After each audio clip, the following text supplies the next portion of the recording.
All right, hello everyone, and peace of the Lord to all of you. I hope my voice coming good. Please let me know if you have any problem. Today our topic about a Muslim. His name is Shahid. I'm an ex-Muslim lady. She sent me an email to Patreon today, a few hours ago, maybe 4 or 5 hours ago, something like that. And she said to me if I can talk about this person. I never heard of him before, but I did little search, and this is today what we will do. For sure, I will not go on to talk about every video he made, but we will, from what I just saw, obviously he is a donkey, certified one. And actually, I challenge him, if he dare, to prove to me that he's not a donkey, to call me. Actually, I'm going to use his own words to prove that he is a donkey. I'm not insulting. The Quran says, not me, that the similarity between those who carry books in their back and those who do not know how to read it is the same as an ass. So obviously, this person is an ass. He did not read. You know, he did not read his book.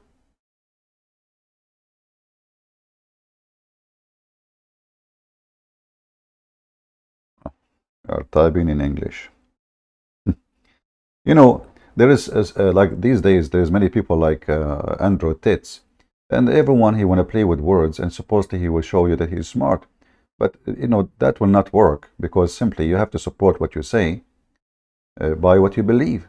You know, in chapter 62, verse number 5, it says, "The likeness of those who entrusted in the law of Moses."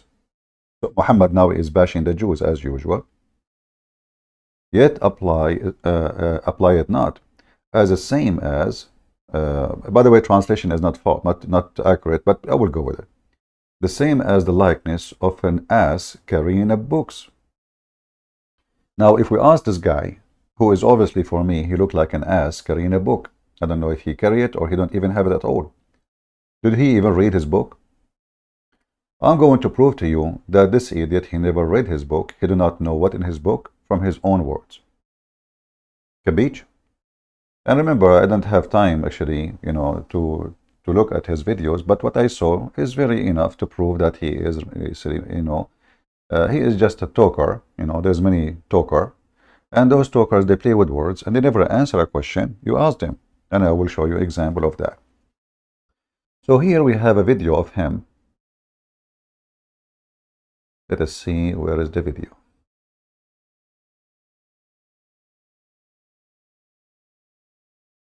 And if you don't mind, invite your friends. Obviously, many of you don't appreciate what we do. They are coming here just for entertainment and ha ha ha.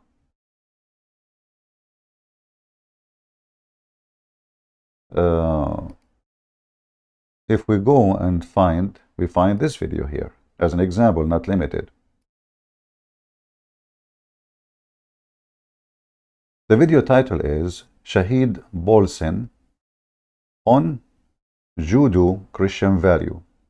Judeo-Christian value. So this gentleman now, he will show you how funny is the Christian value and how he can answer that. Just wait.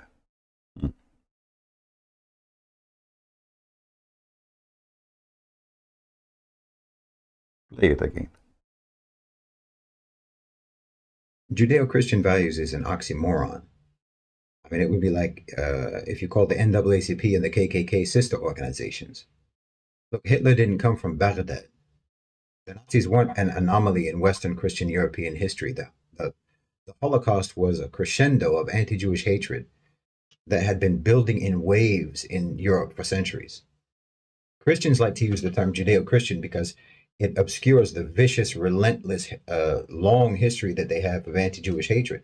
And Jews like to use the term because they're well aware of that history and they don't want to see it repeated. So it's an oxymoron, and everyone... Okay, so the one who teach hate against the Jews, and he is a Nazi and he's a fascist, he is an oxymoron. But we know that Jesus in the cross, he says, "Forgive them, Father, they do not know what they are doing." So when you say you idiot, you speak about Christian Judeo values. Anyone who teach hatred is not practicing the teaching of Christ. Same time, if we go and do a little search, will take you not even a minute to find that the biggest brigade who do commit the Holocaust, or the Holocaust, whatever they call it, was Muslims. Muslims in the army of Hitler from Albania and Bosnia and Turkey and Arabia. They were in the front line to capture the Jews and to slaughter them. But when the Muhammadan, they want to talk about what happened to the Jews, suddenly the Muhammadan, they are the one who love the Jews. And soon we will go and see the oxymoron Muhammad who slaughtered every single Jew in Arabia. Is this your book? Let us show you. Hold on, give me a second, please. So what those people do, I noticed this guy, he dodged the question and he throw it back at you, you know. But he will not acknowledge that if he is against Nazi and fascism, that Islam is nothing but a fascist Nazi cult. Believe that the Muslims are supremacist to anyone else. Therefore, they have the right to annihilate and kill and destroy any other ethnic group, because Muslims, they consider themselves one ethnic as a nation. Those are the Muslims. And the Imams, like Al-Imam Al-Husayni, he was the one in charge of, let us say, recruiting as many Muslims as Hitler he need. But remember, it's an oxymoron to say Christian, Judaic, civilization or value, because simply who is the one who built the hatred against the Jews? So how you say you have a value of a Christian Judaism? Obviously, you as a Christian Judo, value does not exist. Simply you hate the Jews. You teach hatred against the Jews. So when we show them what they did, and why until now, actually, the pictures of Hitler, you go in the Middle East, you will find every single Muslim supporter of terrorism, he loved Hitler. I remember I used to see a Muslim bakery, and the Hitler picture is in the top next to his father. I don't know who is Hitler. I was a kid with his funny mustache, and it was funny that he have such a flag, and those are Muslims. If you go right now, check, you will see the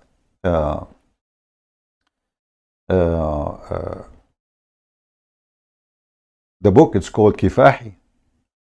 Is printed only in the Middle East, sold legally in the Middle East, promoted in every Middle Eastern school. Read Kifahi. The organization of Hamas, the organization of Fatah, all of them, they give you a copy of Kifahi, which is the book of Hitler, for free. So if this is what make people oxymoron, let us check the oxymoron Muhammad. Shall we? This is your prophet teaching nothing but hatred against the Jews. And remember, the one who spread Nazist and fascist is an oxymoron. So we go to the Quran.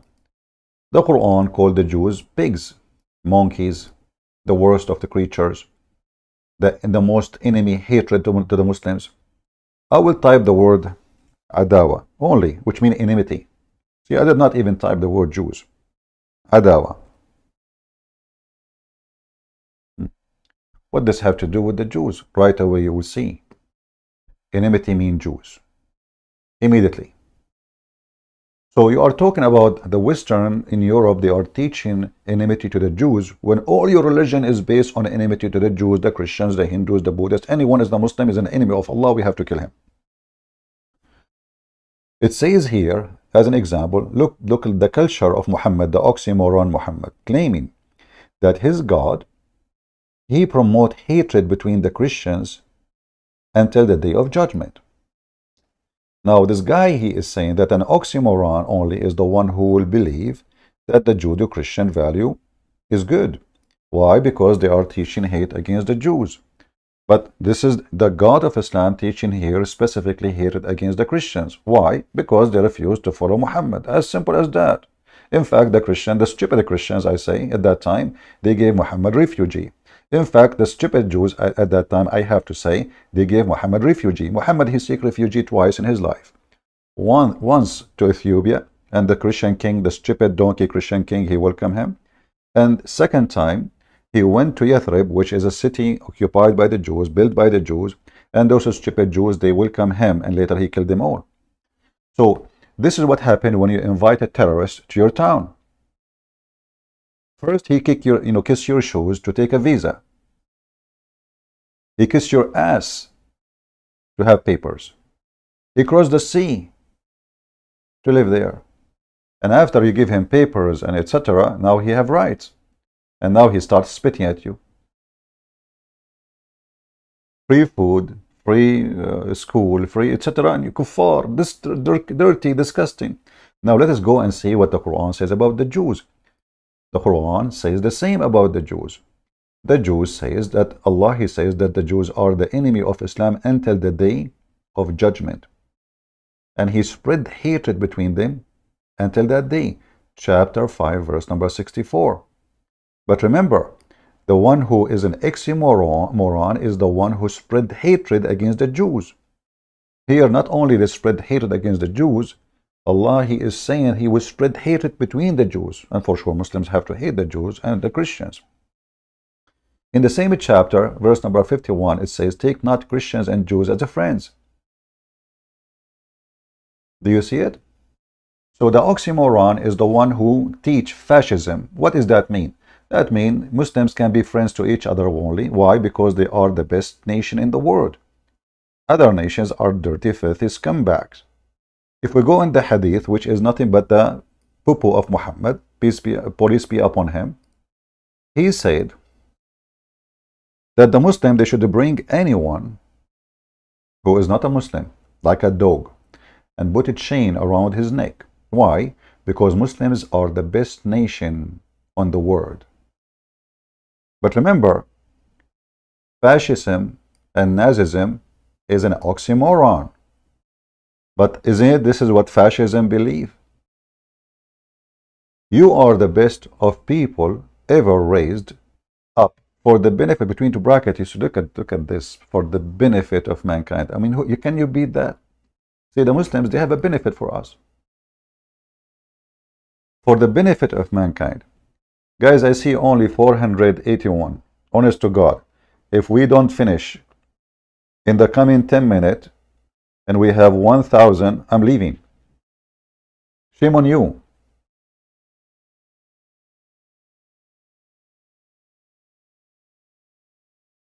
I designate my day, my life, to come here to do my best.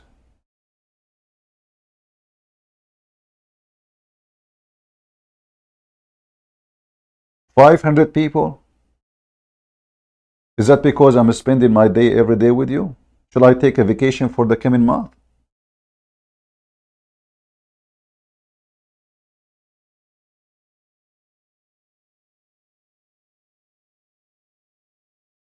They are busy with the chat. Nobody even care what I'm talking about. So let me disable the chat. Chit chat people. Where is the chat to disable it? Let me see.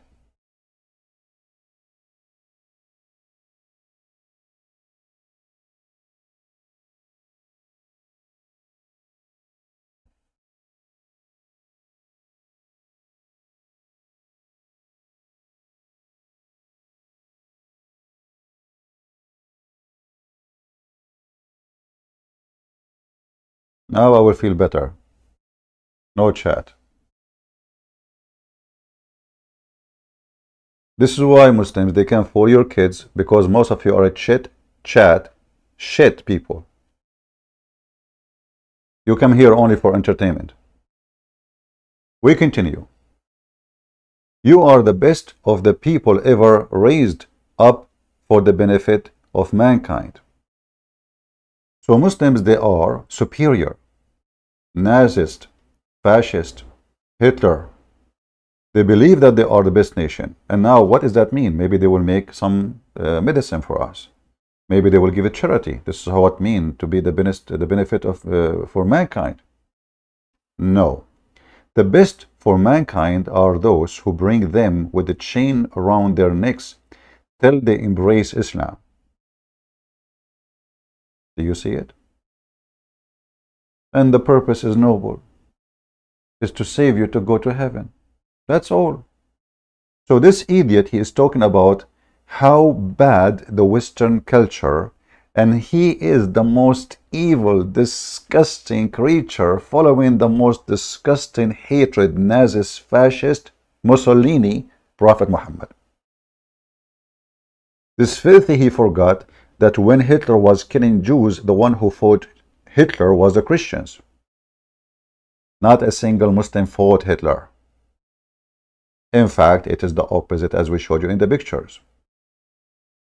So those potatoes, they have a voice only if the listener is an idiot, uneducated, stupid, gullible. History is there. But who these days go and see and check history? People go to TikTok.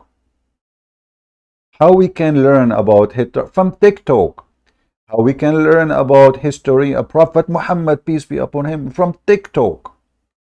Nobody read the books. Nobody see the books. Nobody want to understand the books. Because books is not what we are looking for. They praise Hitler. Now we continue. So the point number one about the oxymoron, it is you. Because, actually they ask him a question, about, because this guy keep talking against the West, against the West, against the West. And by the way, there's many things in the West I don't like. Me, myself. Who said everything in the West is, I mean, we have a lot of stupid people in the West, and the proof is you. Aren't you from the West? Aren't you donkey yourself from the West? This is the West. This potato, he went to the Middle East, he went to Egypt, he went to Dubai. Where the area you felt unsafe, it is there. Aren't you the one being arrested in Dubai? Why? How come nobody arresting you in USA? So he complained about the fascism. The fascism is there. If you don't agree with them, they kill you. And the only reason for you to be released is because you're an American. Your American passport, the Western passport, protected you. Otherwise, you will be in jail until the coming century if they did not kill you. So they complain about the West, but they die to get the passport of the West. Why you don't go and live between Taliban? Actually, they ask him such a question. Why you don't? Let us see the video. Why you don't go and live between Taliban? Maybe he have an answer. I guess he does. Let us see.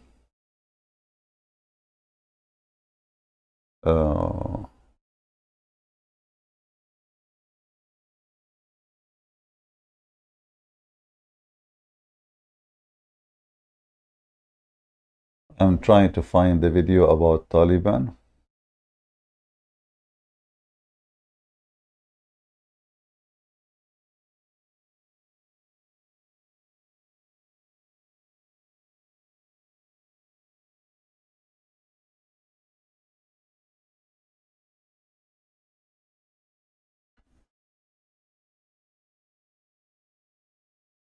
Give me a second.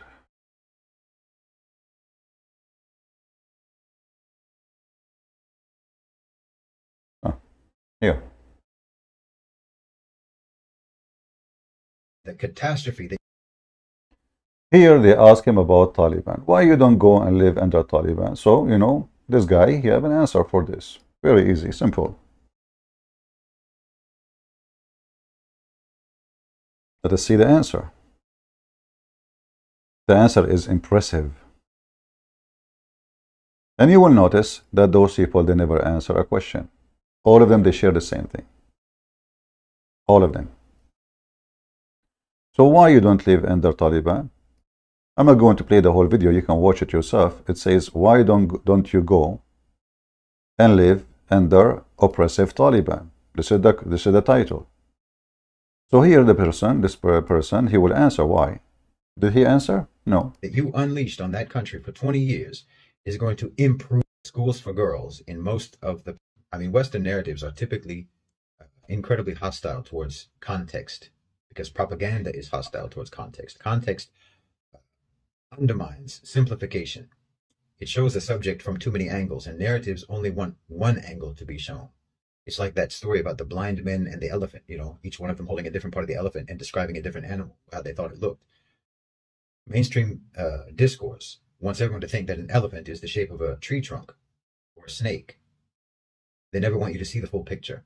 So what we know from their own statements is that the Taliban has closed schools for girls in most of the provinces in Afghanistan. So when you already have the villain narrative in your head, something like this just serves as a confirmation that the Taliban is, you know, oppressive and evil. Never mind that education in Afghanistan has been run under the auspices of American NGOs and American programs for the last 20 years.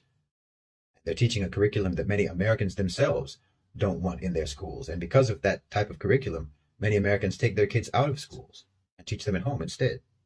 So it could be argued that the Taliban is not prohibiting education for girls, but miseducation for girls. They have said. Here you see, how, as I said, they never answer a question. They say to you, why you don't go and live in the Taliban? Who, are you a girl now?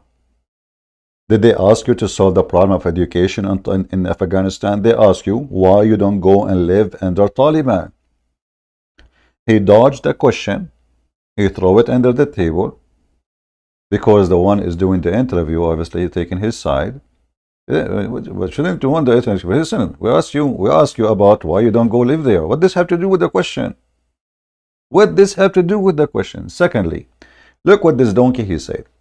He said the American, they are teaching their own books in Afghanistan. If you go right now and check what the stupid American they were doing, they were printing Qur'an to the stupid people of Afghanistan.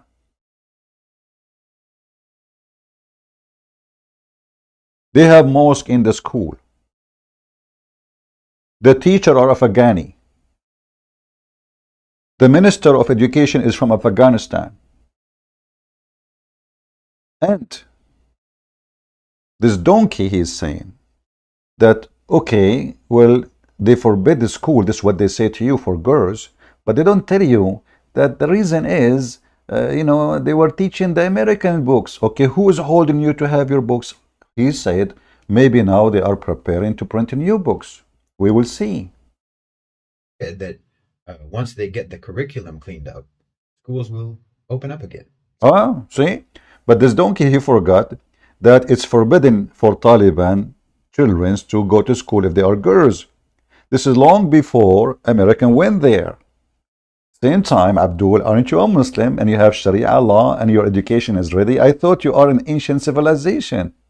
What do you mean we need to prepare the books? What about bringing the books of Pakistan? Aren't they in Pakistan teaching the moral of Islam in Pakistan?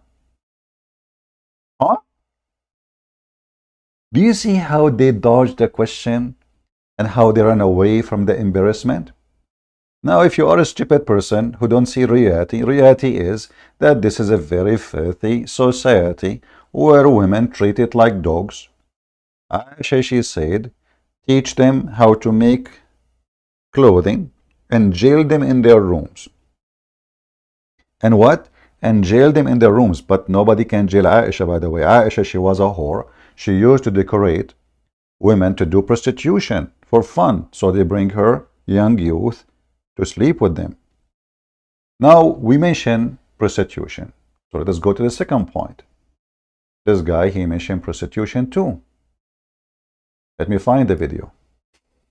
I mean, what a story.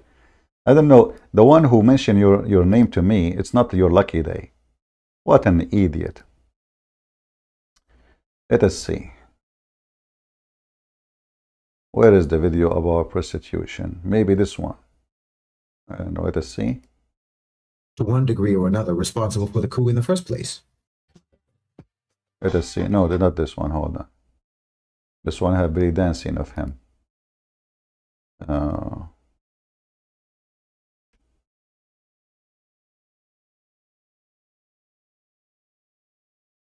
maybe this one. Let us see. Achieve and enforce, then it isn't a natural state, is it? If it was an obvious accepted fact to another man who's stronger than me, who's smarter than me, I'm not equal to him in strength, and I'm not. I'm just trying to find the video, guys. Just hold on with me.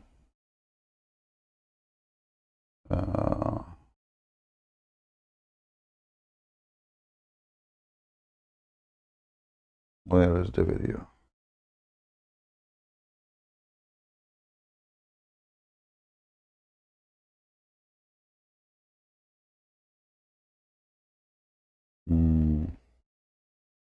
Yeah, I saw his video, but I cannot find it right now. So let me search. I think it was in his Twitter.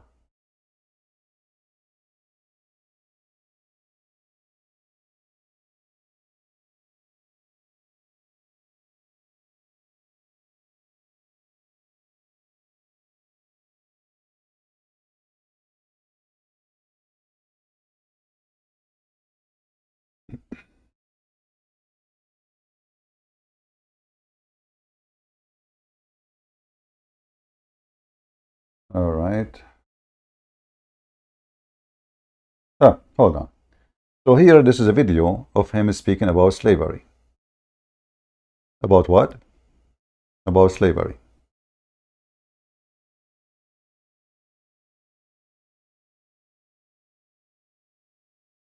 One of the first things many Western think of as a proof of their moral credibility is the abolition of slavery, and Muslims feel awkward and blameworthy on this issue. This is the opposite of how both sides should feel. Let us hear. He have something to say. Can we listen? Let us go for it. What's one of the big moral claims of the West? The abolition of slavery, right? They say, we abolish slavery while you Muslims still have slavery in your laws until today. Okay, let's be honest. In reality, there are more slaves today than there ever have been. Why? Because power in the US and Europe and elsewhere in the West, throughout the West, power never makes a decision for moral reasons, but only for financial reasons. Now, those financial reasons may coincide with moral reasons, but that's accidental. And that's the case with slavery. When the moral reasons coincide with the financial reasons, then that just gives you a moral rationale for what is actually a strictly financial decision. Make it look like you're altruistic, but nothing could be further from the truth. The Emancipation Proclamation took place during the Civil War, not before it. It didn't cause the Civil War. It was just an economic weapon by the North against the South during the war. That wasn't a morally driven decision, but it allowed them to package their cause as a moral one. And they've been packaging it like that ever since. Because the truth of the matter is, you didn't abolish slavery, you deregulated it. You know, some historians estimate that up to as much as 90% of the profits that were generated from slave labor ended up being spent on the slaves themselves, on some plantations. Not all of them, but some. You see, you notice here that the question is, the topic is slavery. Until now, he is saying what? Oh, you did not free slaves. Oh, you did not do this. You did not do this. Well, you see here, the stupidity is beyond imagination. So, if you want to say that the capitalism is making people a slave, well, always there is somebody rich and somebody poor, and the poor work for the rich. Slavery is something different. Slavery is you being forced to work for somebody. You cannot even choose the job. You cannot even quit. You are born as a slave. Your mother is a slave. She gave birth to you. You are a slave too. So they dodged the question, and now he is saying, let us blame the West. So that based on what you said, you yourself, you are a slave. Because there is a super powerful capitalist. They are forcing you to say what you are saying, and maybe you are working for them. Isn't it everybody is a slave today? So either we have a freedom of speech, which means we are not slave of anyone, because I cannot speak against my master. Are you speaking against the master now? So they run away from the question and they never answer you for what you are looking for. Let us see, maybe he will say something useful, because I remember I saw a video of him speaking about prostitution. I'm not sure if this is the one. Their clothing, their medical care, and so on, because it was in the interest of slave owners to maintain a slave's physical well-being to one extent or another, because it was expensive to buy a slave. It was expensive to keep a slave, but you don't have to spend any of that money on a wage slave. You don't have to buy their food. You don't have to buy their clothing. You don't have to pay for their health care. You don't have to pay for their accommodation and so on. Here you notice how he make you feel guilty. You don't need to buy him. He's giving him salary, you donkey. So now he is saying, because he's a Muslim, he feed his slave, that is better. But what do you feed him? You feed the food of a dog. Where he sleep? He sleep like a dog. Do he even choose where to sleep? Do he even choose when to sleep? Do he work 8 hours and go home? So the question is about slavery. And the answer is, you Western are the one who practices slavery until now. What about sex with the slave? What about beating the slave? What about having sex with the child of the slave? What about telling the children of the slave? What about, I mean, look how silly. This is the guy. I mean, the lady, she sent me his name. I'm not sure how she see that this person is having influence. I mean, this is an idiot. He don't make sense for 2 seconds in what he say. Then you have to be an idiot to consider what he say as something serious. If we ask him himself, okay, which one you prefer yourself? To be a slave of a Muslim, or working and you have your tie and your t-shirt clean?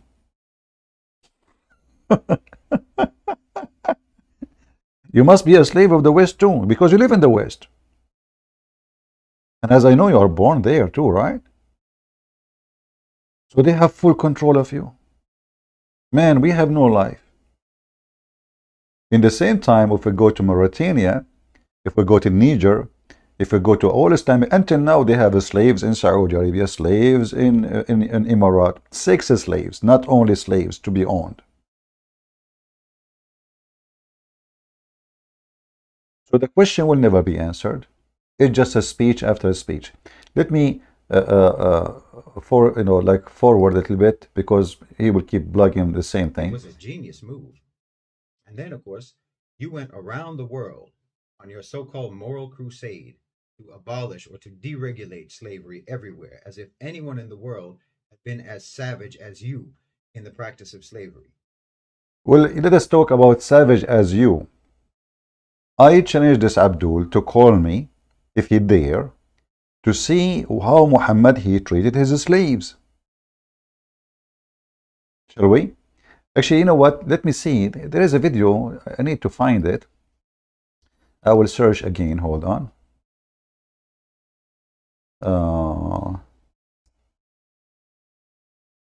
I forgot really what was the name of the video. So I need to let me check. Maybe I can find it in my history of a browsing. Give me a second.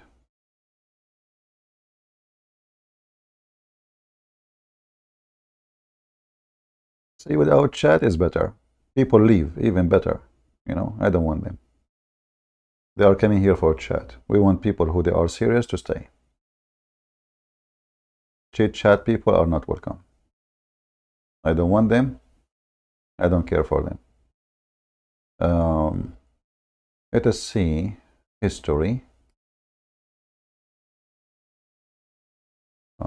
History. All right, history.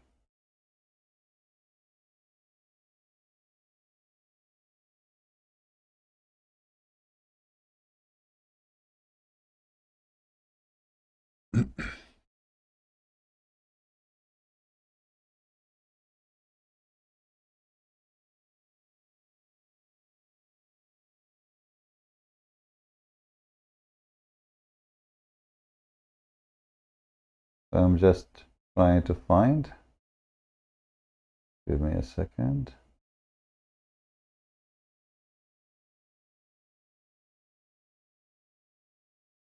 Yeah, the history doesn't show me an individual link.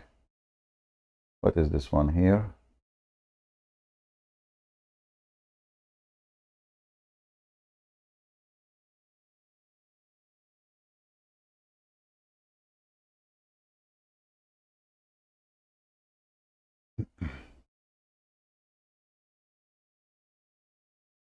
Supremacist, of course. And there's nothing wrong with that. There's not a thing wrong with that. You're a Western supremacist. You believe in the supremacy of your values. You believe in the supremacy of your belief system.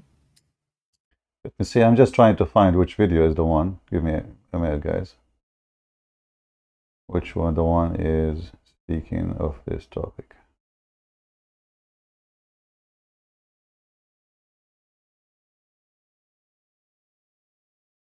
Maybe this one. Slavery, Islam, and the West. The West actually had just derailed. All right. I think maybe this is the one. So let us take this one away. And we go to this one. So listen carefully. Mr. Booz is going to explain to you what nobody can explain to you. And this is why he is a Muslim.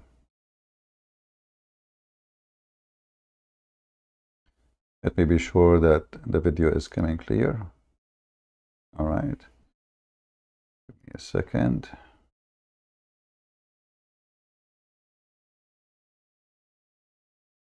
All right. So now we will hear Mr. Shahid. By the way, your name is Shahid. You're still alive. Obviously, you do not know what Shahid means. Anyway, so tell us more. Tell us. Go ahead. Regulated slavery. So someone commented, and I was waiting for this. I knew this was going to come. Talking about sex slavery, talking about concubinage. Okay. With obviously the implication that it's an immoral thing in Islam, and it shows the moral inferiority of Islam and the Islamic system. So I wanted to respond to that. So this man says, or asks, in Islam, can women be purchased in the markets, in the slave markets, for the purpose of serving as concubines? And the purchaser has the intention of taking her to his home, sleeping with her, treating her, as he has in quotes, humanely, meaning sarcastically, and then he has the intention to take her back in the market after, say, 15 months and selling her again. See, this is the type of comment that is absolutely perfect for illustrating the extent to which Westerners actually think that their concealment of reality, that their hypocrisy, that's supposed to actually be somehow convincing to the rest of the world. The fact of the matter is that they can actually be in the gutter and claim the moral high ground. And they think that we're supposed to just believe them. And the tragic thing, because without this, it wouldn't be tragic, it would just be evil. But the tragic part about this is that there are actually many of them, many people in the West, who have such a devastating degree of cognitive dissonance that they themselves genuinely believe that the gutter is the moral high ground. That's how propagandized they are. That's how indoctrinated they are. The West created virtual reality goggles for their society long before they ever had the technology to do it. They just did it with propaganda. For anyone in the West to take a holier-than-thou position or attitude or tone with regards to the legality of concubinage in Islam is like someone who's covered head to toe in filth, expressing disgust at someone who doesn't use hand sanitizer. I'm telling you, you can only think that we are ugly because you've never looked in the mirror. So look at yourself. Look at your societies. You have legal prostitution across Europe. So you think that what? 15 months of concubinage is immoral, but 15 minutes of sex for money is moral. Well, I mean, you legalized it, so you must think it's fine. 15 months as a concubine, or a year, or 3 years, or a lifetime as a concubine, with one man, with legislated rights and protections, with legislated privileges, versus 5, 10, 15, 20 different men a day with no rights. The extent to which Westerners actually think that their concealment of reality, that their hypocrisy, that's supposed to actually be somehow convincing to the rest of the world. The fact of the matter is that they can actually be in the gutter and claim the moral high ground. And they think that we're supposed to just believe them. And the tragic thing, because without this, it wouldn't be tragic, it would just be evil. But the tragic part about this is that there are actually many of them, many people in the West, who have such a devastating degree of cognitive dissonance that they themselves genuinely believe that the gutter is the moral high ground. That's how propagandized they are. That's how indoctrinated they are. The West created virtual reality goggles for their society long before they ever had the technology to do it. They just did it with propaganda. For anyone in the West to take a holier than thou position or attitude or tone with regards to the legality of concubinage in Islam is like someone who's covered head to toe in filth, expressing disgust at someone who doesn't use hand sanitizer. I'm telling you, you can only think that we are ugly because you've never looked in the mirror. So look at yourself, look at your societies. You have legal prostitution across Europe. So you think that what? 15 months of concubinage is immoral, but 15 minutes of sex for money is moral. Well, I mean, you legalized. Just to show you how a filthy scumbag this person is. You do not know that in his Quran, it's permitted to have pimp business in Islam. So now he is attacking the West for legalizing prostitution, which me, myself, I oppose as a Christian. However, some countries, they do that. But isn't it already legalized in your religion 1400 years ago, you idiot? So he is saying, which one is better? Having sex with a slave owned by one man, or a woman, she is having sex with a 20? But the difference is huge. First, the first woman, she is being forced to have sex with the man.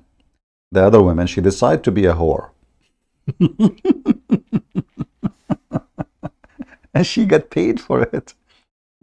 The poor slave, she is being raped, excuse me, and she is just after that, she go clean the dishes, and she do laundry, and she clean the floor. At night, he come back, he her again, and not only that, the Muslim, they share their slaves. There is something called isti'aratul furuj, which means an exchange of vagina. Exchange of vagina. So he is talking about how nice it is in Islam to be a slave and being effed.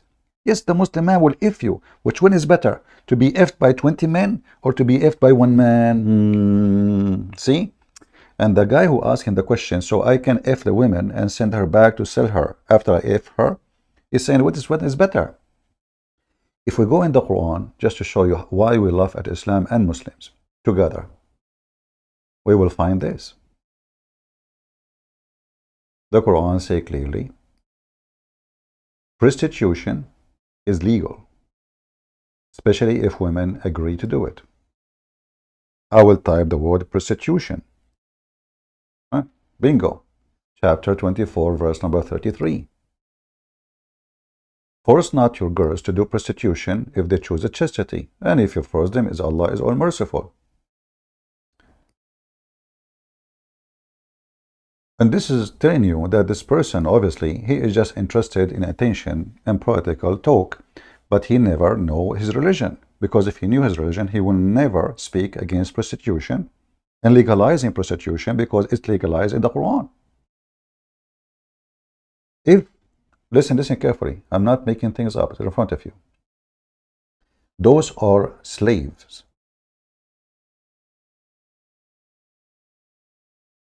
Force not your maids into slavery, into prostitution, if they desire chastity. So what is the condition?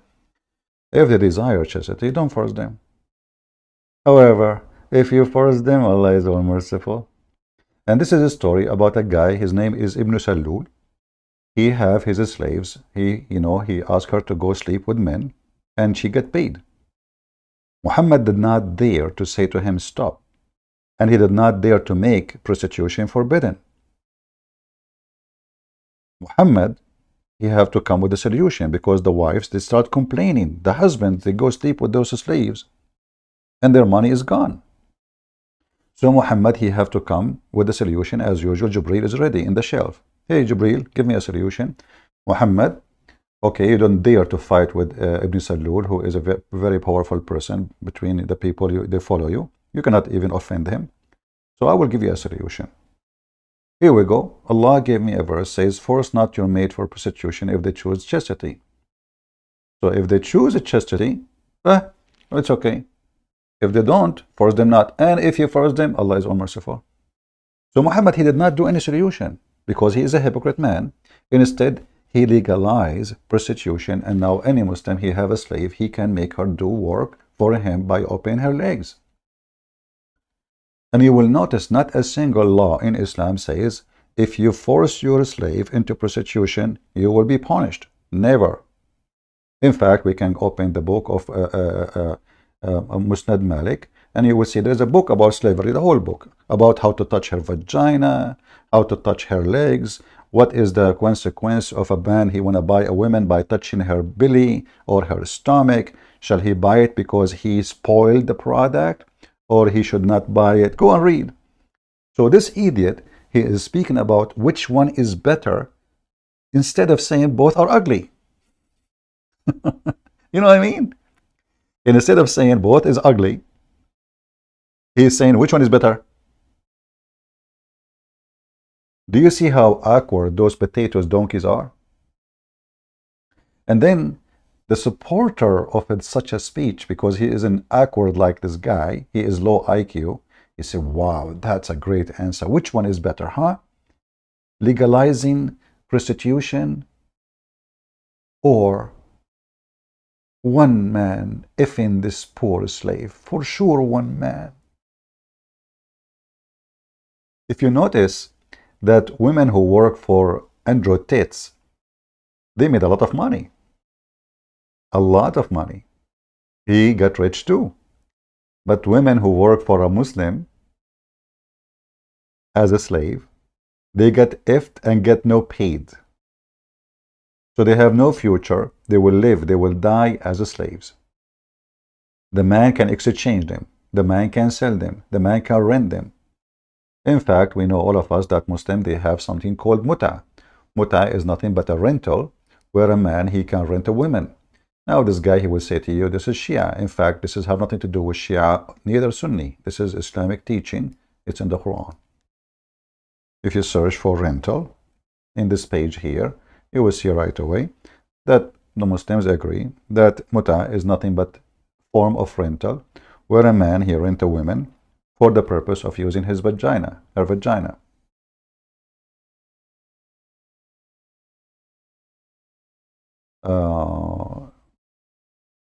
This is the story of Harut and Marut. Hold on. Harut and Marut.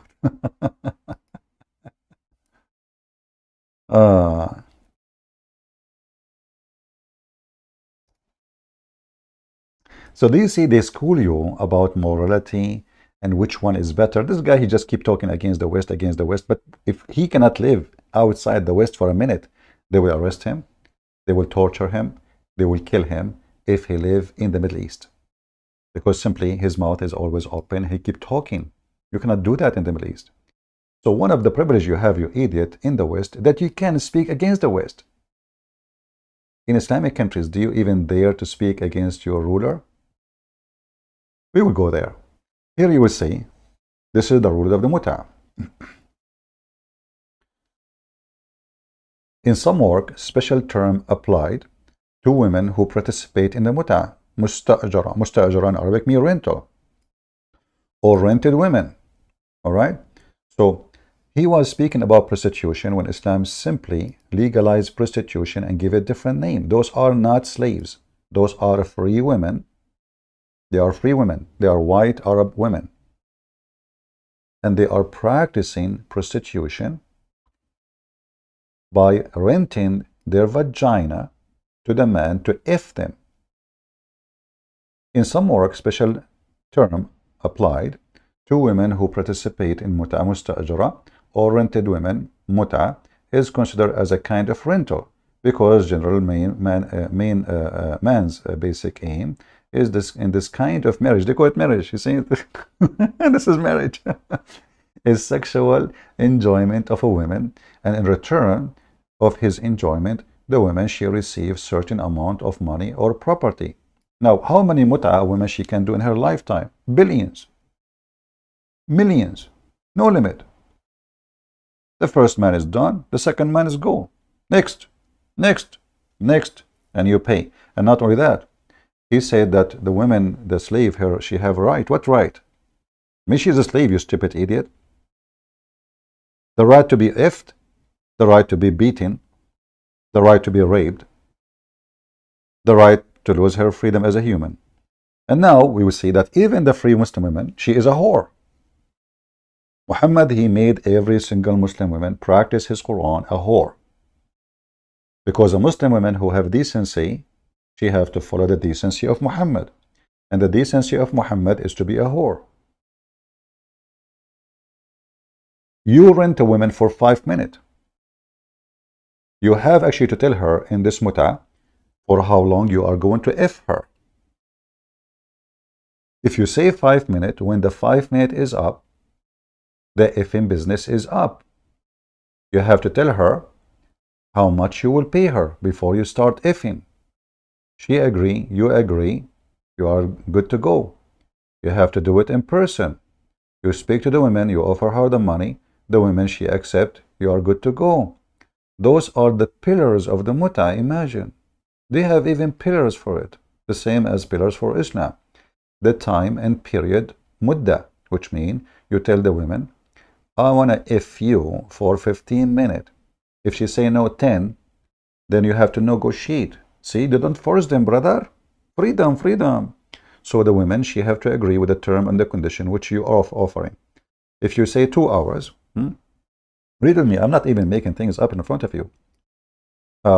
He asked if it's possible to conclude the contact of muta for 1 or 2 hours. He replied, no time limit. From 1 or 2 hours. And they call it marriage.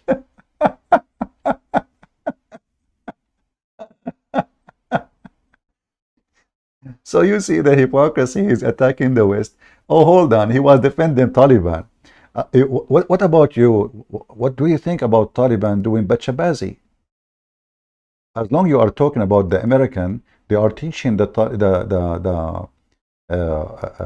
Afghani bad stuff, brother, bad stuff. What they were teaching them, bachabazi? Huh? Were Taliban leaders. They bring a child and they force him to dress like a girl, and they put makeup on his eyes and make him a skirt. They're wearing a skirt. And that is supposedly the country who you defend says they are, the Taliban, they are good people. Taliban, what's wrong with people? You have a wrong understanding. You have a propaganda. Bachabazi. Let me search for it. We can search for it too. There is actually a long documentary by the approval of Taliban. Imagine, they are not even ashamed of it. And this is very popular in many Islamic countries, specifically, most likely, in countries like Afghanistan, Taliban rule, Pakistan, all the religious, and those are leaders. Those are not.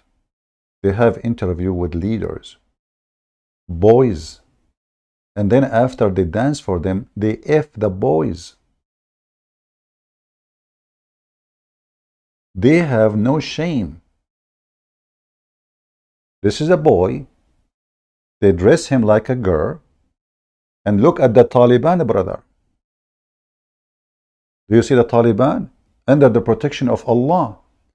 And those boys are trained to entertain men, and then the men, they will have sex with them. What they will not tell you, that Islamic society is very obsessed with sex. Sex with men, sex with the children, sex with boys. And this guy, he mentioned to the age of Aisha. And he mentioned the age of a children's marriage of a children is in USA. He said in USA there is 500,000 child marriage, which is, number is not really accurate, because they consider child marriage anyone is under the age of 18. But it can be someone is 17, it can be 16, it can be 15, it can be 14, but you will not find somebody marrying 5-year-old girl. Look at this. I mean, this is disgusting. Sorry guys, I forgot the video running. I apologize.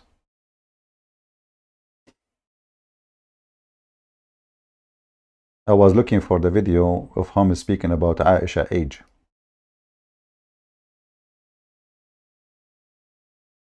And this guy, but let me see if I can find his video about Aisha before we go. I mean, what I will say, I mean, there is endless stories about this person. This person is a joke.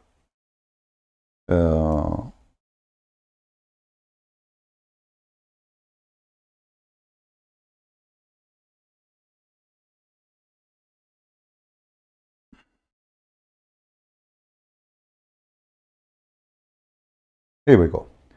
The marriage of Aisha. Marriage, because you still have child marriage throughout the Western world, the same as everywhere else. I mean, child marriage is legal in almost half of the states in America. In some states, you need parental consent, and in some states, there's not even a minimum age. It's the same in Europe. So you don't want adults and minors to fornicate with each other, but it's okay if they marry each other. That's your position. I mean, there's been about 500,000 marriages between adults and minors in the United States. You see, what he don't tell you, that when they say minor marriages, they are not talking about someone is 5 years old.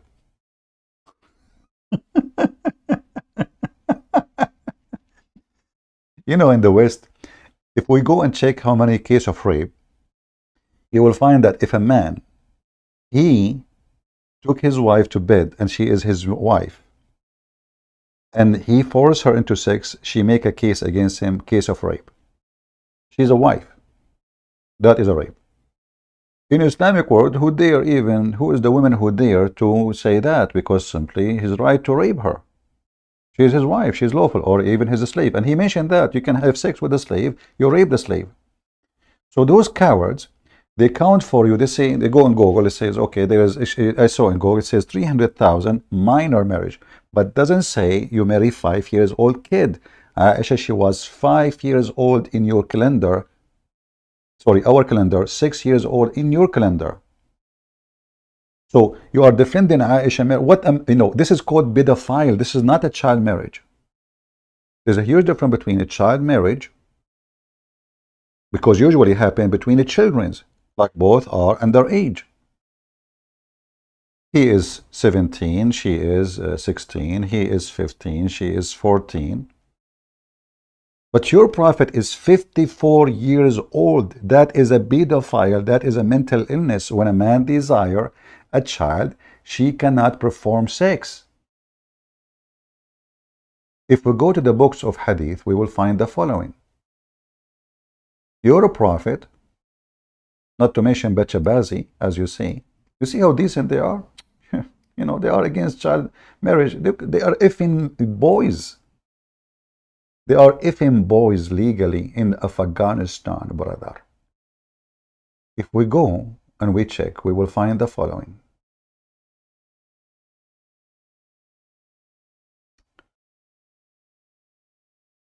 How big the body of Aisha. Let us say she was maybe 5, but she was big. Maybe. You never know. No.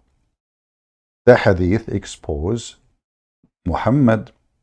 She was so little to the point her mother, she was forcing her to eat food to gain weight so she can be ifed.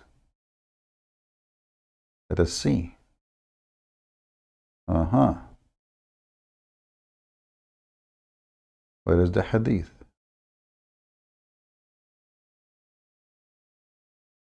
Here we go. And this is Sahih. What they will say to you, Da'if, brother, is Da'if, and this is Da'if. It is Sahih. Here we go. It's in front of you. Sahih. All right? My mother, Aisha, she said, intended to make me gain weight to send me to the house of the Messenger of Allah, but nothing which she desired benefited me. Until she gave me cucumber, looked like a cucumber was working fine with Aisha. I don't know why. Dangerous. And she, she gave me cucumber with the fresh dates to eat. Then I gained such weight as she desired. So is Aisha physically fit for sex? No. Mentally fit for sex? No. Though even she knew what sex is. The girl, she is 6 years old in your calendar, 5 years old in our calendar. So when we talk about child marriage, we're not talking about two children getting married. We are talking about a pervert. He is 54 years old, desiring a child. She is 6 years old in your calendar. That is nothing but pedophile. That's not marriage. When we say marriage, we talk about a man marrying a woman. Jesus said that the man leave his parents and will be united with his women. Women, not a child. So the prophet married her when she was 6 years old, and he did intercourse, which means from 6 to 9, he was putting his dude between her legs. He did not do intercourse because she cannot handle it. She would die. And the Muslims agree there's no limit for the age. Shia and Sunni agree. Actually, Al-Khomeini, he's a Shia, and the Sunni, they say the same, that you can even have sexual relationship with infant. Muhammad himself, he asked for the hand of one of his wives, supposedly, when she was an infant. She was just born.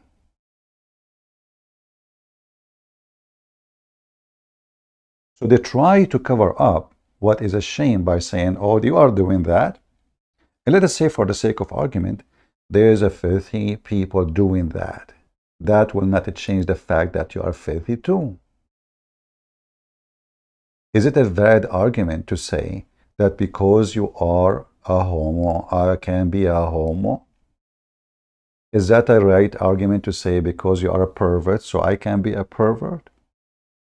Is that the right argument to say because you beat your wife, I beat my wife? The Quran legalized beating women, raping boys. In fact, I can show you a reference that you can have sex with your daughter. Not to forget that Muhammad himself, he took his own son's wife, and how he took it. You go and open Al-Qurtubi, Al-Tabari, any book you want. You will find Muhammad, he go to his own son's wife when the husband was out. And then what he do with her? He do flirt with the women. According to the Muslims, he said to her, Subhanallah, mu'allif al-qulub, praise be to Allah, the one who flipped my heart for you. Flirting with married women is the morality of Muhammad. And later he forced the son to give his wife to her. In the same book, Al-Qurtubi, it says, the privilege of the Prophet, number 10. If the eyes of the Prophet fall into a woman, her husband must divorce her so the Prophet can F her. Maybe Christian Prince is lying. Christian Prince, do you have a proof?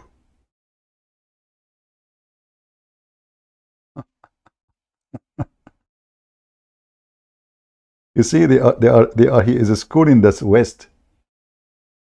He's a school in the West about, like, you West, you disgusting people. You West, you want to see morality? Come see Prophet Muhammad, peace be upon him. In fact, he have a video of him comparing between Muhammad and Andrew Tate. Shall I play it? Okay.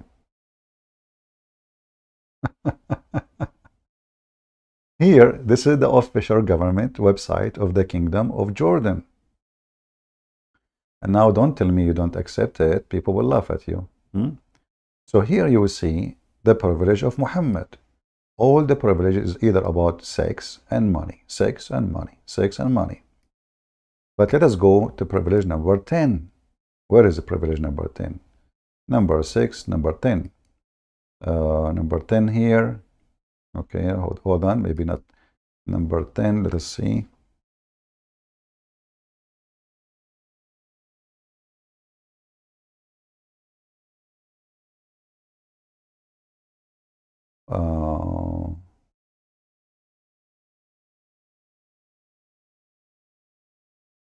Here we go.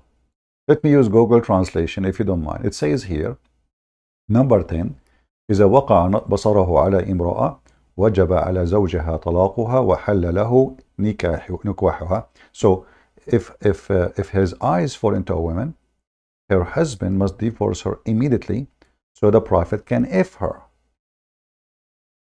So you are talking about slavery. Are you free in Islam? What does the Prophet like your wife? What if the Prophet, he saw your wife? You have to give your wife to Muhammad so he can F her in front of your eyes. And this guy was talking about right and the right in Islam and etc. But look, this is Muhammad. If his eyes, read carefully, this is Google translation. If his eyes falls on a woman, her husband must divorce her, and she is lawful for him to F her, not to marry her. Must. You see the word must?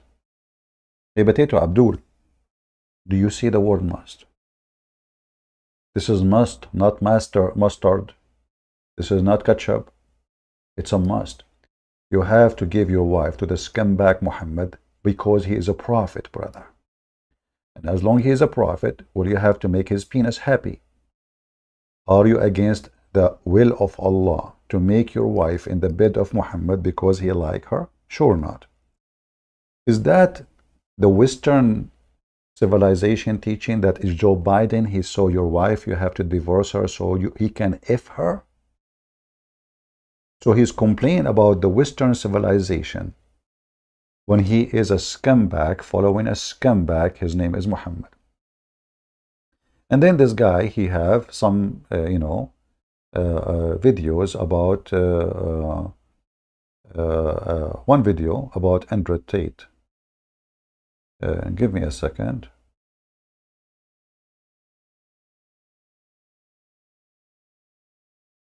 Obviously, he is jealous from Andrew Tate, but he forgot, I don't know, like, I mean, it's very funny.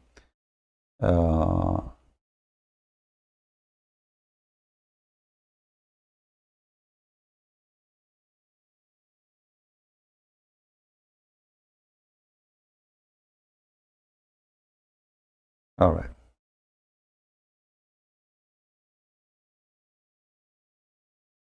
Look what he said about Andrew Tate. Andrew Tate, peace be upon him, he is upsetting this guy. Okay, why? Hold on, let us see. Room or the car that they're in is filling up with water.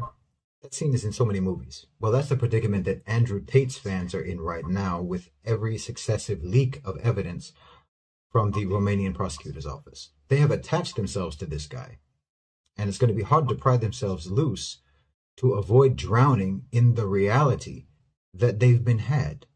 Tate used the so-called lover boy method to lure women to Romania under the pretense of starting a serious relationship with them or even marrying them, only to then trap them into doing webcam porn for him in a strange country with no passports, no contacts, using threats, violence, and psychological abuse to keep them compliant. And he's basically used that same lover boy strategy. But remember, he is the one who said, which one is better? Slave? He said the slave is better. Those women, nobody touched them. They are web cameras.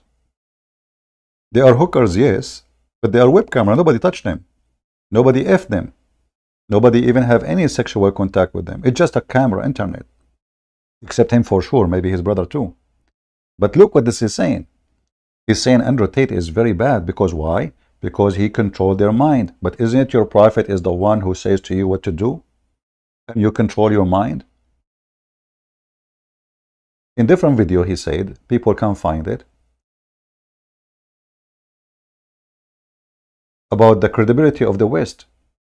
You trust a politician to make a law for you because you don't know how to think, because you do not know how to decide. You want somebody to decide for you. But isn't it this is you, Muslim, what you do? Isn't it you follow what Muhammad say, even how to clean your ass? So Andrew Tate is a very filthy man, we have to agree. But isn't it what your prophet in the Quran allowed them to do? To do mut'ah? To hire women, to force women into prostitution?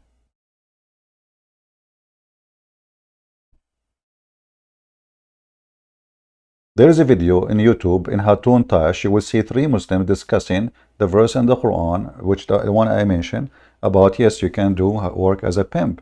It's legal.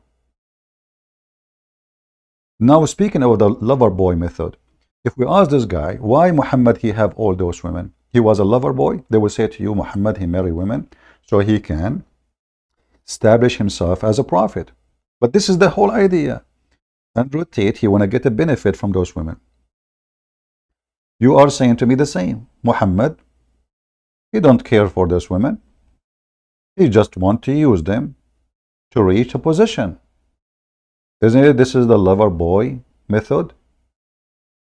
Using women for a target have nothing to do with having a family.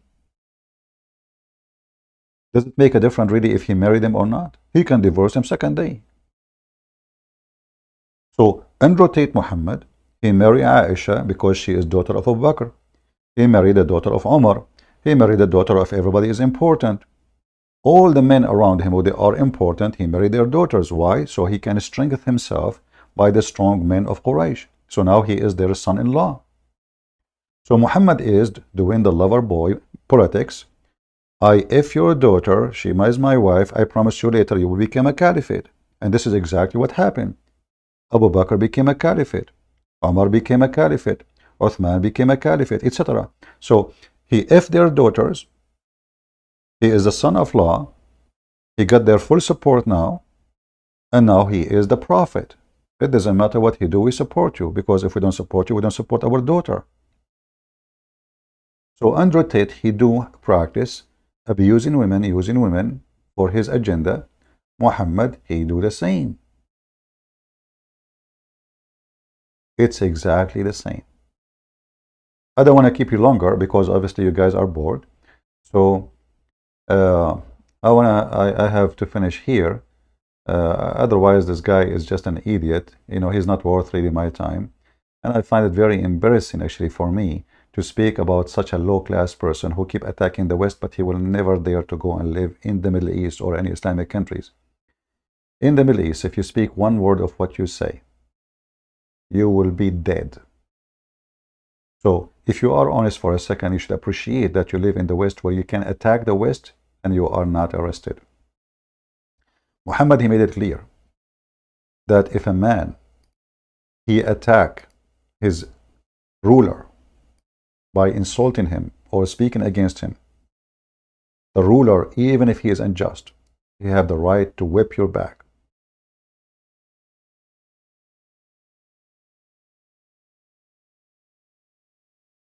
Let us show you the hadith. Even if the emir, which means the ruler, is filthy, is unjust, you have to obey, even if he beat you, even if he whip you, even if he steal your money. This is what Muhammad said. Read it. Are we making things up? No, we have the reference, and this is Sahih. We can find it in Bukhari, in Muslim, etc. So he said here, you listen to Emir. By the way, doesn't say just listen. He says listen and obey. You see, the translation is false. They took the word obey out. In Arabic, it says tasma wa tutiya. You listen and you obey, not carry out the orders. False translation. Very false, because there's a huge difference. Let us show you another version of the translation, just to show you how Muslims even try to cover their shame. Their prophet is encouraging them to obey unjust man, filthy, who is abusing them. All those hadith here, actually, the same translation. And actually, even with this one, it says, even if he flag your back and took your wealth, you listen and obey. And this guy is speaking about the just and the unjust. The unjust system in the West and the just system of Subhanahu wa ta'ala, Allahu Akbar, and Prophet Muhammad. Do you see the just?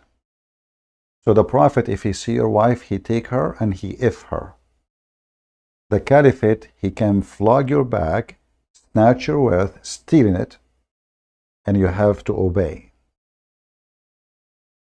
And this guy is speaking about capitalism and the unjust and how the West are fake, when his Islamic countries is a bachabazi, raping children, no just to anyone, the most corrupt countries in the world. Listen carefully. Which country in Islamic countries is not corrupt to the bones? Can you name one? Which countries in the Islamic world judges are not corrupt? Police. You can't trust anything there. The police are your enemy, not your protectors. So those people who their mouth is big and open, they themselves, they will not wish for a second to live in Islamic country. They want to live, enjoy freedom of speech in Western country, which they bite every day. But can they survive what they claim for one day there? No. This person, he will disappear. Actually, this is what happened to him. He went to Dubai, they arrested him right away. He got involved supporting terrorists in Egypt, supporting terrorists in Afghanistan, but he don't dare to say that he support violence. Actually, there's a video of him says, you will not find in my videos one time saying I support violence, which means he don't support us now. Because isn't it your prophet, he said, I been victorious by terror. So are you against terror or with terror? Either you support Muhammad, which means you support terrorism, and Muhammad, he says, he is the first terrorist. How he was victorious? By terror. So are you against terror? That means you are against Islam. Isn't the Quran mentioned the word terror many times? This is Muhammad saying clearly that his victory had nothing to do with Allah. It was a pure terrorism.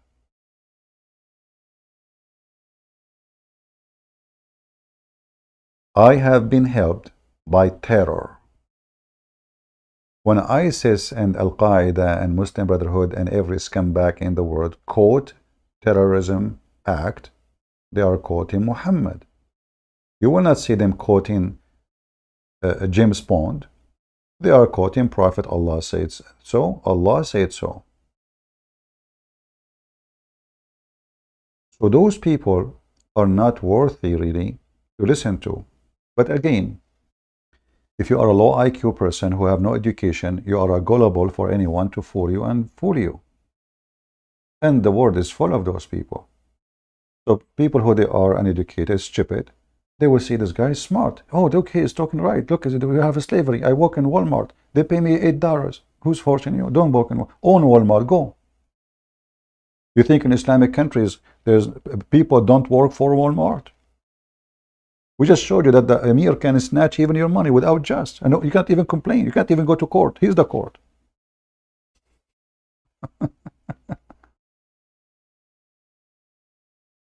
All those royal families, who is the one cleaning their dishes?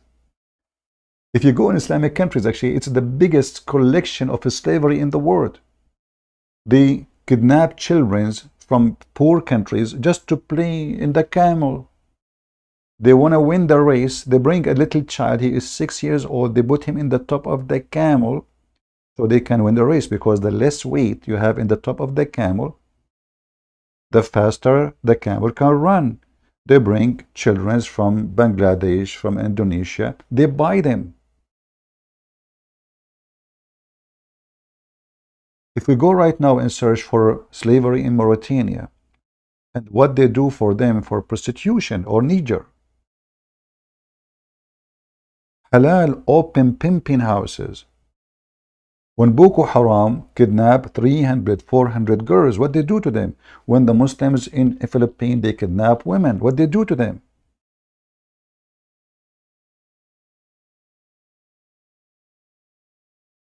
So when this person compare between the West and the Muslims world, we have to say that the trash of the West is better than your prophet. You see, when the French and the English, they come to the Middle East, Maybe they come for their own power sake, for their money. They want to take the wealth of those nations. But those nations, what wealth they have at that time, I'm not sure. But I know that the French and the British, they build hospitals, they run trains, and they did print. The first time printing machines came to us, and electricity. The Ottoman, they rule our land for hundreds of years. They kidnap women. They cut our trees. They make our field empty from food. They even steal the chicken. They come to the town. They take all the goats, all the sheep, all the people die. That's it. And not only that, the young men, they ship them. They are even men, human beings. They ship them to go and fight for the Ottoman Empire. And you never see your children again. Never ever you see them.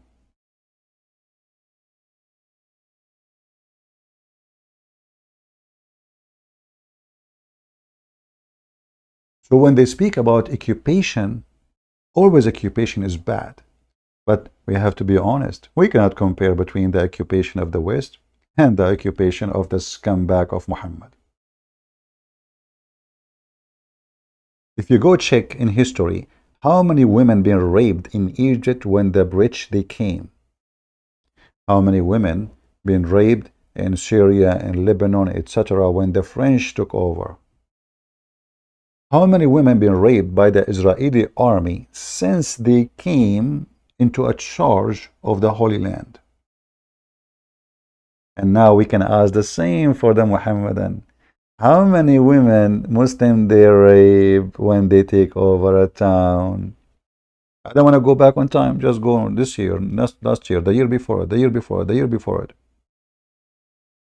So when they speak about morality, they are just a bunch of liars, no ethic.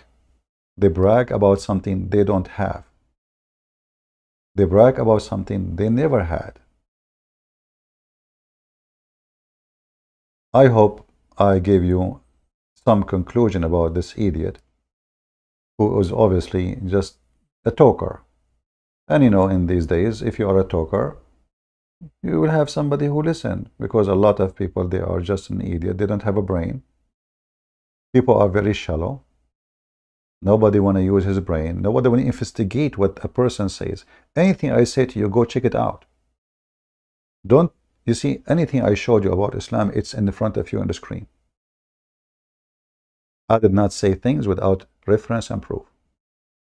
This guy is a talker. Islam has civilization. Where is civilization? We cannot find it. Women wear veil, actually. Do you know why the Muslims, they start forcing women to wear veil? Anyone knows? Who knows why Muslims, they force women to wear veil? Who can help me?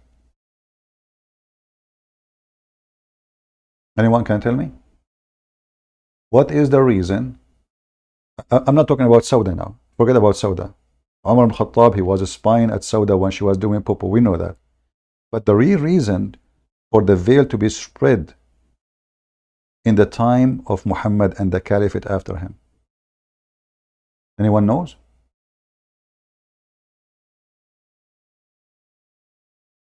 The real reason is that when you see a woman wearing a veil, you don't rape her. She is a free woman. So free women only are allowed to wear a veil. A slave woman, she is a jariya. Jariya means she run in your lap. She is not allowed to cover herself.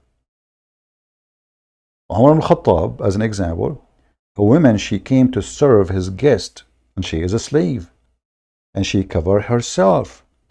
Umar ibn Khattab, he did beat the hell of her. He said to her, are you trying to act like a free woman? So when women, they go in the street, if they are wearing a veil, that means she is a free Muslim woman. A woman, she is not wearing a veil, that means she is okay to F. That's all. And Umar make it clear that any slave woman, she decide to cover herself, should be punished. Let me see if I can find the reference in English, maybe. This is Islam. We never say something without proof.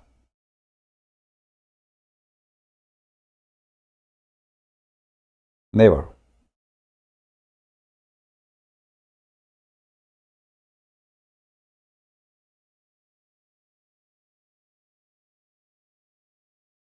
Hmm.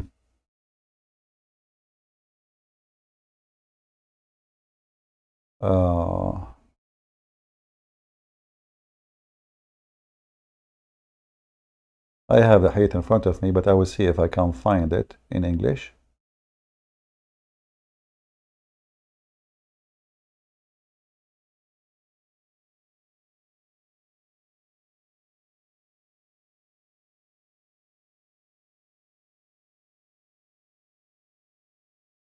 We cannot find it in English. Let us see then different way.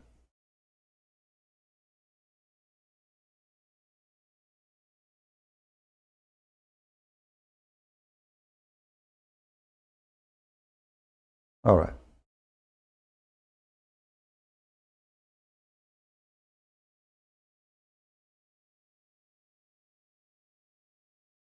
Omar, he saw a woman wearing a veil, so he hit her. There's different hadiths too, speak about how they forced them even to serve food and their breast exposed, totally naked. Totally naked, no clothing. She go serve fruit, food to his guest, and her breast is bouncing. So Umar, and remember, the Muslim, they believe Umar is the most just person after Allah Prophet. And this is Sahih. This is what? This is Sahih. Let me zoom out.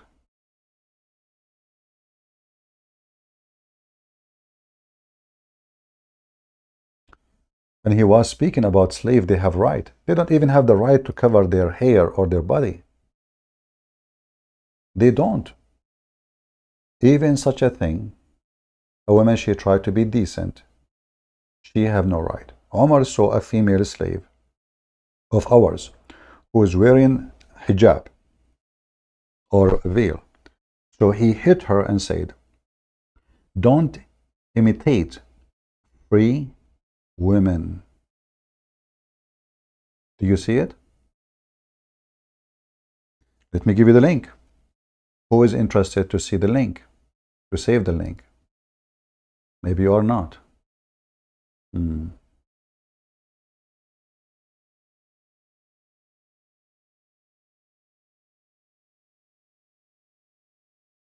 Actually, I can show you hadith. Even a slave woman, even if she is a Muslim, she should pray and her breast is open so the master can enjoy it. She cover only from her belly button down her vagina. Only.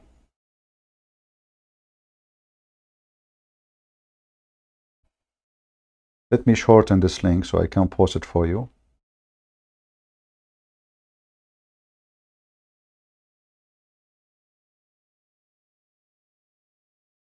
Now I know many people, they are just coming here for la la la.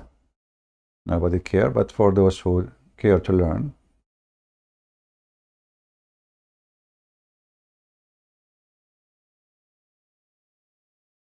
All right. Let me know if the link works, please. And again, open the link with Google Translation so you can get ability to translate if you are using a computer. If the phone, usually, if you are using Android, right away it's open with Google browser. So what do you think, people? Even covering herself, she have no right. We beat her because simply the veil was to protect the Muslim women who is free from being raped. A Muslim man, he see a woman in the street wearing no veil, that means she is available and she is okay to rape her. She is not a protected species. The link here, by the way, it shows you many hadith about the same story. You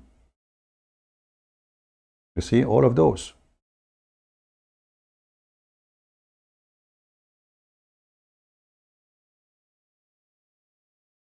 He asked her, have you been set free? She said, no. He said, what about, what are you wearing? Do you see it, people? Do you see it? A slave woman whom had introduced. This is translation. I'm just using for you Google translation. The link I gave you have all those things. Save them. Those are priceless. So he's asking her, why in the world you are wearing cover? Are you free now? Did they free you? She said, no. What are you doing? This is only for free women. Only. Free women of believers.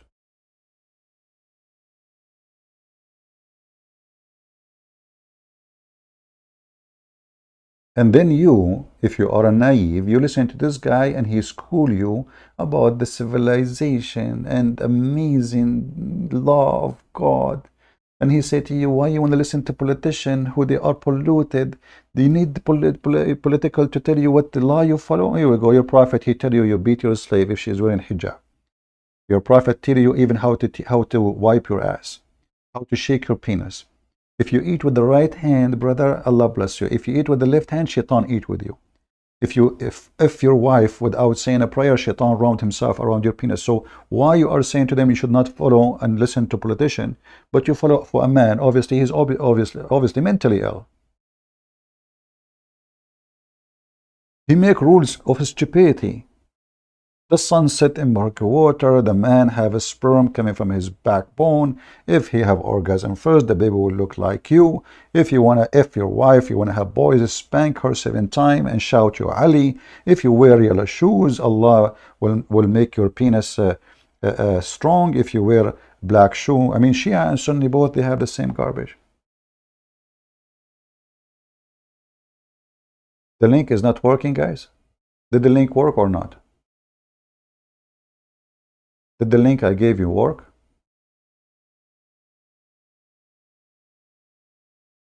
Is the link I gave you working, please? If not, I will use different website to shorten it. It's working. Okay.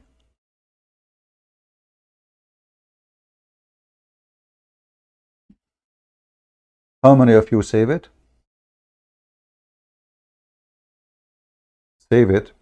For later you might ask me and I will not give it to you. I get really upset when people, they were here, they say to me, where, the link, you mentioned in the live stream, so you were here and I post the link and then you ask me later, so do you think I'm your servant?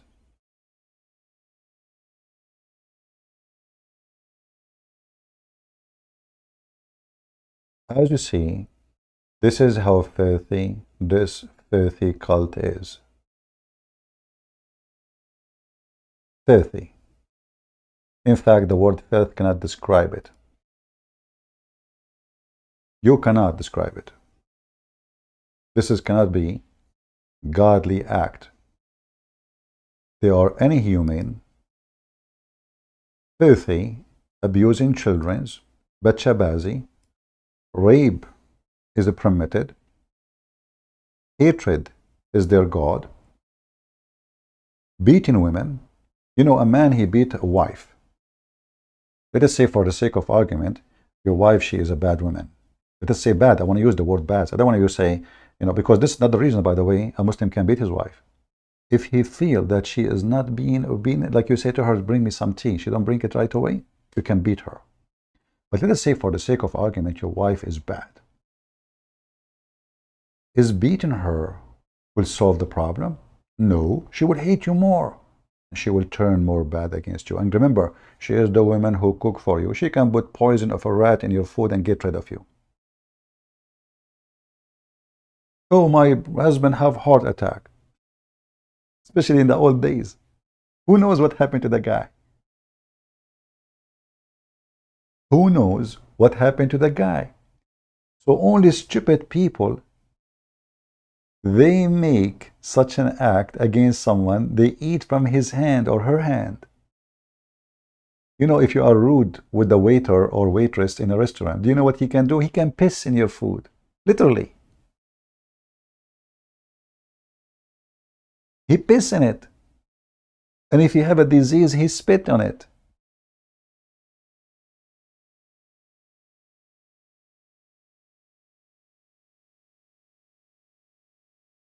So beating your wife, the mother of your children, does not fix the problem.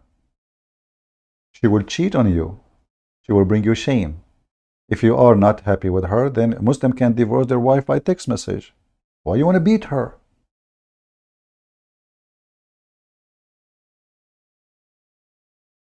Islam is oxymoron religion, if we can call it even religion, only is a certification for someone decide to be a donkey. I cannot find any reason for any human being to be part of such a donkey cult unless he is a donkey. As simple as that. Unless he have a mental illness. Unless he have suffered from mental abuse or even physical abuse. Like this guy, I don't know what his problem. But obviously, he say things have nothing to do with his religion, claiming that his religion is better, when we cannot really compare between his religion and any filthy cult in the world. I want to say thank you for being here, and thank you for not being here. And guys, I think you guys are bored of me. Like today, look, we have only 800, 900 people. So I will give you a few days off. Maybe next time I come here, I will find people waiting. Obviously, you guys are bored, and I don't have, I'm not needed that much. So until I see you, maybe a few days from now, maybe a week, I don't know, we will see. Until I see you then, I say may the Lord bless us with mercy and knowledge, because knowledge is from his mercy. The Bible says, my people get destroyed because of their ignorance. And yes, number one reason for nations to be destroyed is their ignorance. Not only nation, individuals. Your ignorance is your enemy. You know, when you walk in the darkness, in your home, the place you spend years in it, the second the light is off, you walk, you hit your foot with the chair, you hit your foot with the table, you hit your foot with the bed. Ignorance. What ignorance? You cannot see. You are ignorant about what is surrounding you, just because you lost little light. So imagine you are walking in this earth, and you are walking totally in darkness, and then such a scumbag like this is the one who will teach you good manner. When he is following a filthy prophet, have -1 billion manner.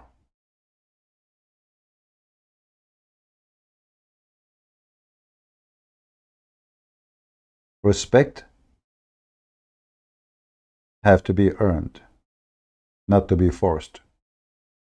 And by the way, he mentioned that one of the good things about Islam that Muslims, they protect each other in jail. My friend, I find that this is very funny, because Muslims in the Middle East, they are a bunch of cowards and they don't protect each other. Don't you know that? When real enemy come to them, they are the first one to run. The Muslim, by the way, they brag about we are aggressive. They are falsely aggressive. Go and see. Go and see. Go and see Hezbollah in Lebanon. Hezbollah is heroes in the front of the Muslim Sunni. Is a chicken in the front of the Christians. Chicken. Do you know what chicken mean? They don't even dare to get close to the Christians. They are chicken in the front of Israel.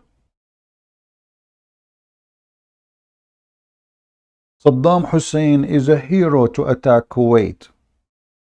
He is a chicken in the front of the American. So they are heroes only if they notice that you are outnumbered, alone, and weak. The second they see you strong, they are literally chicken. And they are for rent, for hire.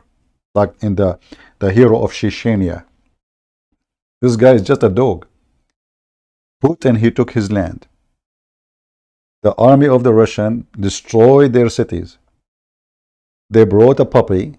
They made him a president. And now this guy, he goes, he says, Alhamdulillah, Bismillah, la hawla wa la quwwata illa. Supposedly he's a Muslim, but the Quran says clearly, take not Christian Jews as a friends or protectors. This is the Muslims. Who is the one who killed the caliphate? Muslims. Who is the one betrayed them? Muslims.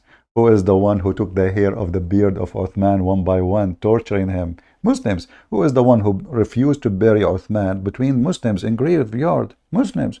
Who is the one who took him from the grave, threw him in the street? Muslims. Who is the one cut his head? Muslims. Who is the one who killed Ali? Muslims. Who is the one who killed Hussein, Hassan? Muslims. Who is the one killed this and that? Muslims. Who is the one who cooked men and ate them to sleep with the women?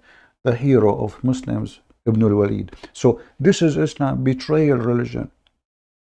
A Muslim don't trust a Muslim. If you go in the Middle East, the Lord is my witness. When I was in school, I go to visit a Muslim, like in my age. I'm a teenage. So I go to his house. His girls, his daughter, sorry, his sisters and his mother, they don't hide. And Muslims, when they sit at home, they wear almost nothing. I mean, I'm shy even to look at them. But the second another student, another boy from our classroom, he come and he look at the door, and he's a Muslim, all the girls, they hide. And then they make tea for us, and they bring to the door, and they knock at the door, and he go and he pick up the tray, and the girls have to hide because there's a Muslim inside. But when I am there, the girls, they sit with me. I talk to them. The mother, she bring me a sandwich. They are being very nice to me because I'm a Christian. A Muslim never trust a Muslim. Never. Ever. They trust only Christians. It's a fact. A Muslim, he want to live in a nice area, he go and buy apartment between Christians. He don't trust his kids to go out in the street between Muslims. He trusts his kids to be between Christians. A Muslim want to have a good education for his children. He don't send them to Muslim schools. He send them to Christian schools. If you don't believe me, go check it out with the Middle Eastern. Go check it out and see the truth, my friend. This is how it is. And this guy, do he like to live between Muslims? I challenge him to do so. I challenge him. Go and move to Michigan where there is majority Muslims areas. Let us see if you can live there for a day. And then you will see the fighting and the craziness and the madness and the gossip. And everybody is watching everybody. It's a hell. It's not America. What about the West? The West have bad and have good. You know, we have to be honest. You know, if anyone don't like the West, if you are truthful, then you should not live in it. Is that correct? I came from the Middle East. If the West is bad, then why I'm here? Give me a reason. Only hypocrite, they bash a house and they live in it. Do you agree? If this house is filthy, dirty, and you are a free citizen, you can fly, you have money, go. Just go. Who is holding you? Only hypocrites, they bite the dish they eat from. Only. Am I happy with everything in the West? No. But can I compare between the West and any Islamic countries? No. I mean, the most ugly thing in the West is the best thing in the Middle East. In fact, any Muslim countries is functioning because of non-Muslims. Who is the one who cleaned the streets in Dubai? Who is the one who fixed the electricity? Who is the one who drive you? Who is the one running the grocery store? Who is the one who do wiring for electric? Who is the one who fix cars? Who is the one who change your tire? Who is the one who do the plumbing? I mean, if we take those people out, you will find that all of them, they are coming from foreign countries. They cannot even run their country. And now because they have their money, their country look fine. You know, high buildings, shiny buildings, everybody wearing nice white clothes, perfume, money, a lot of money. But this is all will disappear. If the money is gone, the street will be disgusting. It will be like a Pakistan. Go to Pakistan. Okay, Pakistan is a Muslim country. Emirat is a book. What is different? The difference is, in Pakistan, they cannot afford it to bring foreigners to clean the street. In Dubai, they can. If you leave the country and tell the people of Dubai to clean the street will be dirty. Not a single person from Dubai or from the Emirat will work as a garbage guy. They are so proud of themselves. Those Arab, brother, they think they are gods. So if you take those people from the Middle East, you know, you will find that they are bankrupt. They are hungry. They can't even make a sandwich. Who is the one who will be taking me from the airport? A Filipino. Okay, you cannot even drive? No, no, no. Why I want to drive? Hey, driver, driver. Who is the one want to cook for us? And they bring a girl, and then they rape the girl as a maid. Go and see how many Indonesian maid being raped in Saudi Arabia. In fact, a few years ago, and I'm sure Indonesian here they knew, Indonesia stopped sending maids to Saudi Arabia because more than 1,200 Indonesian maids disappeared. Disappeared. Not only rape. I mean, we're not talking about rape no more. We're talking about women disappeared. Nobody can find them. This is Saudi Arabia. Go and see prostitution in Dubai and Emirat, in Kuwait, in Qatar, in Bahrain, in Niger, in Egypt. In Egypt, a woman, she can't even go in the bus. She will have 1,000 men touching her ass before she leave the bus. This is the truth. And you know, before I go, actually, as long as we are talking about morality and ethic and etc., you know, beside Bachabazi in Pakistan, I mean, maybe in the Arab countries, especially in the Gulf, is better.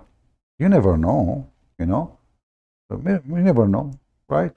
But the story is not what they say. The Middle East is a messed up land. They talk about nightclub in the West.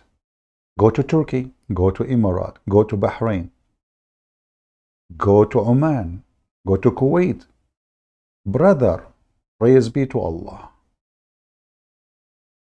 Look at this, brother. Look how beautiful it is. Look what the women, they are shaking it for the sake of Allah. Isn't it, this is beautiful? All, by the way, wearing hijab. But this is from the mercy of Allah.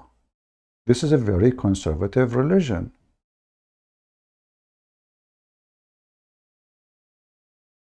Look at this. How beautiful. You know, I don't know how I can describe it for you, but it's so beautiful. You know, women shaking their ass in a very sexual way. I mean, I don't know what to show you, but there are some videos actually they will not be allowed to be seen. Just give me a second.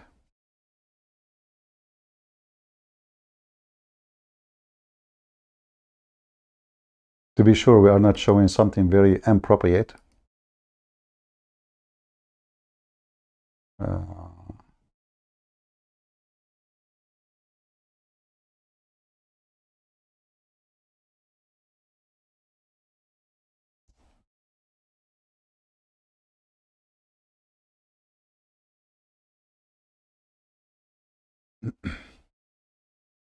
All right, those they look fine. I mean, literally, little bit fine.